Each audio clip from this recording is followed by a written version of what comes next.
எல்லாருக்கும் வணக்கங்க. உங்க எல்லாரையும் 666 மந்த்ரா யூடியூப் சேனல் மூலமாக மறுபடியும் சந்திக்கிறதுலே எனக்கு ரொம்ப ரொம்ப சந்தோஷம். தொடர்ந்து நம்மளுடைய சேனல் மூலமாக நிறைய பயனினை அளிக்கக்கூடிய ஆன்மீக தகவல்களை பார்த்து கொண்டு வருகிறோம்.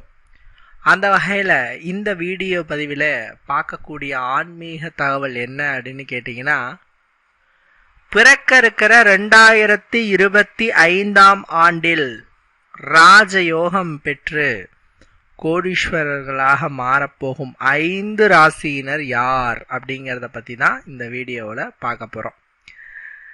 இன்னும் புது வருடம் பிறப்பதற்கு குறைந்த நாட்களே இருக்குது. 2024 வருடம் பல பேருக்கு சாதகமாக இருந்திருக்கும், பல பேருக்கு பாதகமாக இருந்திருக்கும். சில பேருக்கு எப்படா இந்த வருஷம் முடியும் அப்படிங்கிற அளவுக்கு பிரச்சனை இருந்திருக்கும். சில பேருக்கு ஓகேங்க, நல்லா இருக்கு, தொழிலில் நல்லா இருக்கு, வருமானம் நல்லா இருக்கு, பணம் வந்தது, குடும்பத்தில் சுப நிகழ்வுகள் வந்ததுன்னு சொல்றவங்க நிறைய பேர் இருக்கிறாங்க. வருடங்களில் ஏற்படும் கிரக மாற்றத்தின் காரணமாக சிலருக்கு சாதக பலனும் சிலருக்கு பாதக பலனும் ஏற்படுவது என்பது வாஸ்தவமான ஒன்றுதான். அந்த வகையில் இந்த 2025 ஆண்டை மிக முக்கியமான ஆண்டாக நாம் ஜோதிட ரீதியாக சொல்லுகிறோம். மிக முக்கியமான ஆண்டு. ஏங்க மற்ற ஆண்டை விட இந்த ஆண்டில் என்ன அப்படி ஒரு பெரிய விஷயம் இருக்கு அப்படின்னு கேட்டிங்கன்னா, சனிப்பெயர்ச்சி நிகழுது. 2025 ஆண்டில் சனிப்பெயர்ச்சி நிகழும். நவகிரகங்களிலே மந்தன் என்றும் தர்மகாரகன் என்றும் அழைக்கப்படக்கூடிய சனி பகவான் 2.5 ஆண்டுகளுக்கு ஒரு முறை ஒரு ராசியிலிருந்து மற்றொரு ராசிக்கு இடம்பெயர்வார். அப்படி இடம்பெயரும் பொழுது அவரினுடைய சாதக பாதக பலன்களை ராசியினருக்கு வெளிப்படுத்துவார். அந்த வகையில் 2025 ஆண்டுல சனி பயிற்சி ஏற்பட போகுது. அது மட்டும் இல்லாமல் குரு பகவான் மிதுன ராசிக்கும், சனி மீன ராசிக்கும், ராகு கும்பத்திற்கும், கேது சிம்ம ராசிக்கும் பயிற்சியாகிறார். இந்த பயிற்சி எல்லாமே ரொம்ப அதிர்ஷ்டகரமான பயிற்சியா சில ராசிக்கு அமைய போது. சில ராசிக்கு இந்த 2025 ஆண்டை மறக்கவே முடியாத ஆண்டாக மாற்றக்கூடிய அளவுக்கு பேரதிர்ஷ்டம் கிடைக்க போகுது. அதில் எந்த விதமான டவுட்டும் இல்லை. அதுக்கு முன்னாடி இந்த கிரகங்களுடைய பெயர்ச்சி எப்பப்போ நிகழுதுன்னு நீங்கள் தெரிஞ்சுக்கணும். 2025 ஆண்டு மார்ச் 29 சனி பகவான் கும்ப ராசியிலிருந்து மீன ராசிக்கு செல்கிறார். இதன் பொருட்டு நீங்கள் பார்த்தீங்கன்னா மேஷ ராசிக்கு சனி தொடங்குது, மகர ராசிக்கு விடுது 7.5 சனி. அதே மாதிரி 2025 ஆண்டு மே மாதம் 14 குரு பகவான் ரிஷப ராசியிலிருந்து மிதுன ராசிக்கு பயிற்சியாகிறார். இதுவும் ஒரு நல்ல மாற்றம். அதாவது மிதுன ராசிக்கு ராசிலேயே வந்து உட்கார்றார். உங்களுக்கு ஒரு நல்ல மாற்றம் இருக்கும். அவர் உட்கார்ந்த இடத்துல இருந்து பார்க்குற பார்வையின் மூலமாக பெரிய அளவுக்கு சாதக பலன்களை வெளிப்படுத்த போகிறார். அதை பற்றி நான் சொல்றேன். அடுத்து 2025 ஆண்டு மே மாதம் 18 ராகு பகவான் மீன ராசியிலிருந்து கும்ப ராசிக்கும், கேது பகவான் கன்னி ராசியிலிருந்து சிம்ம ராசிக்கும் மாறுகிறார். இதுவும் ஒரு அற்புதமான கிரக பெயர்வு தான். இதன் மூலமா ஒரு 5 ராசிக்காரங்களுக்கு மிகப்பெரிய ராஜயோகம் கிடைக்க போகுது. 5 ராசிக்கு. அது ஷார்ட்டா சொல்லணும்னா, குடும்பத்துல இருந்த அந்த பிரச்சனை தீர்ந்து குடும்பத்துல மகிழ்ச்சி நிலவும், ஆரோக்கியம் மேம்படக்கூடிய ஒரு விஷயத்தை பார்க்கலாம், பொருளாதார முன்னேற்றம் பார்க்கலாம். அந்த மாதிரி நிறைய விஷயங்கள் சொல்லிக்கிட்டே இருக்கலாம். சரி, இப்போ அந்த 5 ராசினர் யாருங்கிறத பற்றி பார்ப்போம். அவங்க அடையிற நன்மைகள் என்னென்னங்கிறதையும் விளக்கமாக தெளிவாக விரிவாக பார்க்கலாம். முதல்ல வரவங்க சுக்கிரனை ராசி அதிபதியாக கொண்ட ரிஷப ராசியினரை சொல்லலாம். ரிஷப ராசிக்கார நண்பர்களுக்கு 2025 ஆண்டு பல வகையில் அதிர்ஷ்டம் நிறைந்த ஆண்டாக அமையப்போகுது. பல வகையில் ஒரே வார்த்தையில சொல்லணும்னா, உங்களினுடைய வாழ்க்கை துணையோடு இருந்து வந்த கருத்து வேறுபாடு நீங்கி வாழ்க்கை துணையினுடனான உறவில் இனிமை ஏற்படும். குழந்தைகளுக்கு மகிழ்ச்சி உண்டாகும். குழந்தைகளுக்கு மிகப்பெரிய அளவில் மகிழ்ச்சி உண்டாகும். திருமண முயற்சியில் யாரெல்லாம் ஈடுபட்டுட்டு இருக்கிறீங்களோ ரிஷபராசிக்காரங்க, கல்யாணம் ஆகலைங்க, ரொம்ப நாளாக கல்யாணத்துக்கு வரன் பார்த்துட்டு இருக்கோம், அமைய மாட்டேங்குது அப்படிங்கிறவங்க கண்டிப்பாக ஈடுபடுங்க. 2025ஆம் ஆண்டு கெட்டி மேளம் கொட்ட போகிறது. ரிஷபராசிக்கார நண்பர்களுக்கு கண்டிப்பாக திருமணம் நடந்து முடியும். நீதி நிலைமை நல்லா இருக்கு. குடும்ப உறுப்பினர்களினுடைய ஆதரவு கிடைக்குது, உறவினர்களினுடைய ஆதரவு கிடைக்குது. இதன் மூலமா செல்வ வளம் சேருது, சொத்து சேர்க்கை உண்டாகுது. கடின உழைப்பிற்கான சிறப்பான வெற்றி உங்களுக்கு கிடைக்கும். தொழில் வியாபாரம் சிறப்பா இருக்கும். விரிவுபடுத்துறதா இருந்தாலும் தொழில் வியாபாரத்தை தாராளமா விரிவுபடுத்தலாம். ரிஷப ராசிக்காரங்களினுடைய வாழ்க்கையில் மறக்க முடியாத ஆண்டா 2025ஆம் ஆண்டு திகழப்போகுது. அற்புதங்களை அள்ளித்தரும் ஆண்டாக 2025ஆம் ஆண்டு திகழப்போகுதுங்கிறத ரொம்ப ரொம்ப மகிழ்ச்சியோடு நான் தெரிவித்துக் கொள்கிறேன். அடுத்து சிம்மம் ராசிக்கார நண்பர்கள். சிம்மம் ராசிக்காரங்களுக்கு 2025ஆம் ஆண்டு மிகப்பெரிய அளவில் அதிர்ஷ்டம் நிறைந்த ஆண்டாக அமையும். குறிப்பா வியாபாரம் செய்கிறவங்களுக்கு முன்னேற்றம் ஏற்படும். புதிய நண்பர்களினுடைய அறிமுகம் கிடைக்கும். அவர்களால் ஆதாயம் அடைவீங்க. நியூவா உங்களுக்கு ஃப்ரெண்டாகிற நண்பர்களை கப்புன்னு பிடிச்சிக்கோங்க. அவங்களால உங்களுக்கு பல வகையில் ஆதாயம் கிடைக்க போகுது. தொழிலை யாரெல்லாம் விரிவுபடுத்த நினைக்கிறீங்களோ அவங்களாம் தாராளமாக விரிவுபடுத்துகிற ஒரு அற்புதமான அனுகூலமான சிறப்பான ஆண்டாக 2025ஆம் ஆண்டு விளங்கும். வெளியூர் வெளிநாடு செல்லக்கூடிய வாய்ப்பு கிடைக்கும். ஃபாரின் போகிறதுக்கு ட்ரை பண்ணிட்டு இருக்கங்க, வேலையே கிடைக்கல, அதுக்குரிய முகாந்திரமே இல்லைங்கிறவங்களுக்கெல்லாம் 2025ஆம் ஆண்டில் வெளியூர் வெளிநாடு செல்லக்கூடிய முயற்சிகளில் ஈடுபட்டீங்கன்னா கண்டிப்பாக கை கொடுக்கும், செல்லுவீங்க. வேலை கல்வி வியாபாரம் தொடர்பாக நீங்கள் செய்யக்கூடிய எல்லா விஷயங்களிலும் வெற்றி கிடைக்கும் 2025ஆம் ஆண்டில்.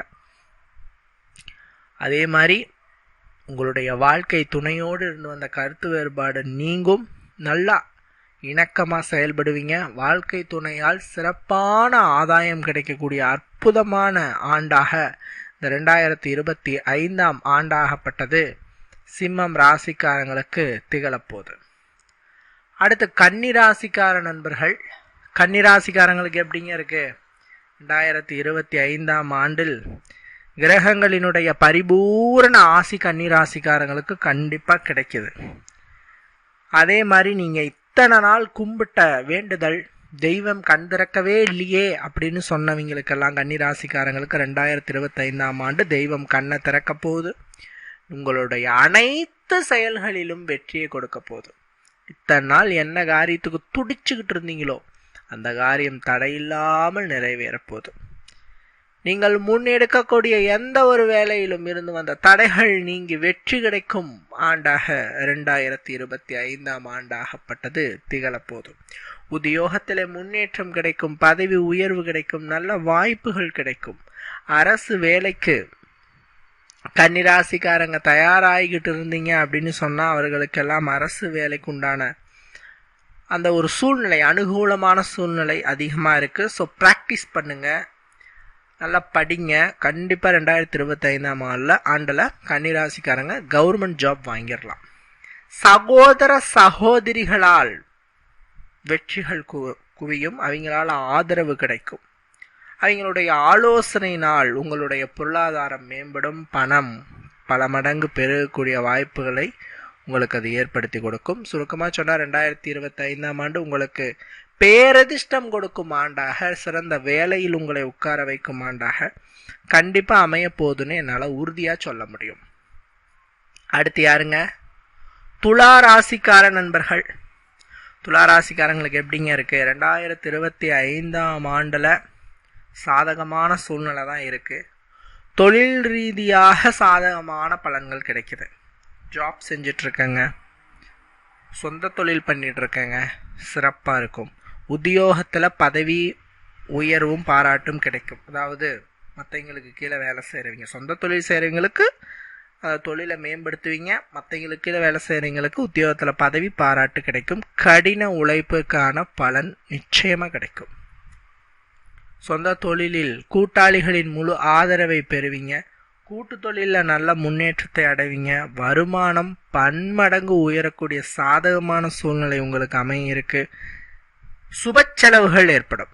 துளாராசிக்காரங்களுக்கு சுப செலவு ஏற்படும். அப்படின்னா என்ன அர்த்தம்? திருமணம், வீடு கட்டுதல், குழந்தை பிறத்தல், அது மாதிரியான சுப நிகழ்வுகள் நடைபெற போகுது. ஆன்மீகத்தில் அதீத ஈடுபாடு உங்களுக்கு ஏற்படுத்தும். இந்த 2025ஆம் ஆண்டில் ஆன்மீக யாத்திரை செல்வீங்க. வெளியூர் கோயில் ட்ரிப்லாம் போவீங்க. அது மூலமாக சிறப்பாக இருக்கும்னு ஒரே வரியில் சொல்லலாம். சிறப்பாக இருக்கும். ஒரே வார்த்தையில் சொன்னால் உங்களுக்கு சிறப்பு சிறப்பு சிறப்பு 2025ஆம் ஆண்டு. அடுத்து விருச்சக ராசிக்காரங்களுக்கு எப்படிங்க இருக்கு 2025ஆம் ஆண்டு? அதாவது அந்த 5வது ராசி விருச்சக ராசி. உங்களுக்கு சிறப்பான பலன் கிடைக்க போகுது. ஆக்கப்பூர்வமான பல செயல்களில் ஈடுபடுவீங்க. உங்களுடைய பேச்சால் மற்றவர்களை கவர்ந்து அதன் மூலமாக ஆதாயத்தை பெறுவீங்க. விருச்சிக ராசிக்காரங்களுடைய நகைச்சுவை பேச்சு, இனிமையான பேச்சு, உங்களுடைய அன்பான உணர்வு, இதெல்லாம் மற்றவர்களால் ஈர்க்கப்பட்டு அவங்க உங்களை தேடி வந்து உங்களுக்கான விஷயங்களை நிறைவேற்றி கொடுப்பாங்க. குடும்பத்திலையும் சரி, வேலை செய்கிற இடத்துலையும் சரி, அனைவரிடமும் அன்பாக பழகி உறவை வலுப்படுத்துவீங்க. உத்தியோகத்தில் பணி சூழல் சிறப்பாக இருக்கும். புதிய பொறுப்புகள் உத்தியோகத்தில் நீங்கள் கேட்காம உங்களுக்கு கொடுப்பாங்க. அதன் மூலமாக பாராட்டுகள் கிடைக்கும். வருமானம் அதிகரிக்கும். சேமிப்பு இதன் மூலமாக உயரும். கடின உழைப்பிற்கு நல்ல ஆதாயம் கிடைக்கும். முதலீடுகள் எதில் செஞ்சீங்களோ அதெல்லாம் பெரிய லாபம் கிடைக்க போகுது. வியாபாரத்தில் நல்ல பலன்களை பெற போறீங்க. குடும்பத்தில் ரொம்ப சந்தோஷமான மகிழ்ச்சிகரமான சூழ்நிலை அமையறத பார்த்து அப்படியே பூரிக்க போறீங்க. ஸோ இந்த 5 ராசிக்காரங்களுக்கு தான் 2025ஆம் ஆண்டு சிறப்பாக இருக்கு. இது இல்லாமல் சொல்லணும்னா மகர ராசிக்காரங்களுக்கு as usual நான் சொன்னேன், 7 சனி விட்டு விலக போகுது. உங்களுக்கு சிறப்பான பலன்கள் கிடைக்க போகுது. இத்தனை நாள் பட்ட கஷ்டம், துன்பம், துயரம், வேதனை எல்லாமே தீரப்போகுது. நல்ல அனுகூல பலன் கிடைக்க போகுது. ஒரே வரியில் சொல்லலாம். அது இல்லாமல் தனுசு ராசிக்காரங்களுக்கு நல்லா இருக்கு. அதே மாதிரி பார்த்தீங்கன்னா கடகத்துக்கும் கூட நல்லா இருக்கு. சொல்லிகிட்டே இருக்கலாம் எல்லா ராசி. அதாவதுங்க, பிறக்கும் ஒவ்வொரு ஆண்டும் நல்ல ஆண்டே. எல்லா கிரகமும் பாவம் செய்யும் கிரகமும் இல்லை, எல்லா கிரகமும் சுபம் செய்யும் கிரகமும் இல்லை. அதீத இயற்கை சுபர் என்று சொல்லக்கூடியவர் குரு பகவான். அவரே பார்த்தீங்கன்னா பாதகமான சூழ்நிலையில் இருந்தாருன்னா அவர் உங்களுக்கு நன்மை செய்ய மாட்டார். கிரகங்களையே இயற்கை சுபர், இயற்கை பாவர் என்று தான் சொல்லுகிறோம். இயற்கையாக அதனுடைய தன்மை சுபத்தன்மை, பாவத்தன்மை, அது உட்கார்ந்த இடத்தை பொறுத்து அது மாறுபடும். ஸோ சனி அப்படின்னு பயப்பட தேவையில்லை, ராகு கேதுகள்னு பயப்பட தேவையில்லை. ஒவ்வொரு கிரகமுமே ஒவ்வொரு சூழ்நிலைக்கேற்ப பாதக சாதக பலன்களை நமக்கு கொடுக்கத்தான் செய்கிறது. உங்களுக்கு ஒரே வரியில் சொல்லணும்னா, தான தர்மங்களை செய்யுங்கள். குறிப்பாக உணவு தானங்களை செய்யுங்க. அதே மாதிரி இன்னொரு டிப்ஸ் நான் சொல்கிறேன், கல்விக்காக உதவி செய்யுங்க. நோட்டு புக்கு வாங்கி கொடுக்கறது, பேனா பென்சில் வாங்கி கொடுக்கறது, ஸ்கூல் ஃபீஸ் கட்டுறது, இந்த மாதிரி விஷயங்கள். ஏழை பெண்களினுடைய திருமணத்துக்கு உதவி செய்யுங்க. இந்த விஷயங்கள்லாம் செஞ்சீங்கன்னா, இதெல்லாம் என்ன பார்த்தீங்கன்னா தர்ம காரியங்கள்னு சொல்கிறது. இதை செஞ்ச கர்ம வினை குறையும். நம்ம கர்ம வினையை பொறுத்து தான் நமக்கு கிரகங்களினுடைய அந்த ஒரு நன்மை தீமையில் அமையும். ஸோ நம்ம கர்ம வினையை குறைக்கணும்னா தர்மங்களை செய்யணும். தான தர்மங்களை செஞ்சாதான் கர்ம வினை குறையும்.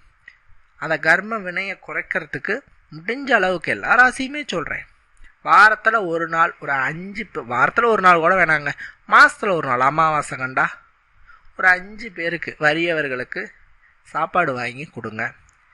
நீங்கள் இதே வாங்கி கொடுங்க, கடையிலேயே பார்சலே வாங்கி கொடுங்க, ஒரு பிரச்சனையும் கிடையாது. நீங்கள் இன்னும் சொல்ல போனால் அசைவ சாப்பாடு கூட வாங்கி தரலாம். ஏன்னா தானத்தில் சைவம் இல்லை, அசைவம் இல்லை. எதுனாலும் பசியோடு வந்தவர்களுக்கு கூழ் கொடுத்தா கூட அது புண்ணியம் தானே. ஸோ உங்களுக்கு என்ன பிரியமோ அதை மற்றவங்களுக்கு வாங்கி கொடுங்க. வீட்டில் தான் சமைச்சு பத்தியம் பண்ணி கொடுக்கணும்லாம் இல்லை. தான தர்மங்கள் செய்யுங்க. ரோட்டோரத்தில் படுத்துட்டு இருக்க எங்களுக்கு கம்பளி வாங்கி கொடுங்க, உடை வாங்கி கொடுங்க.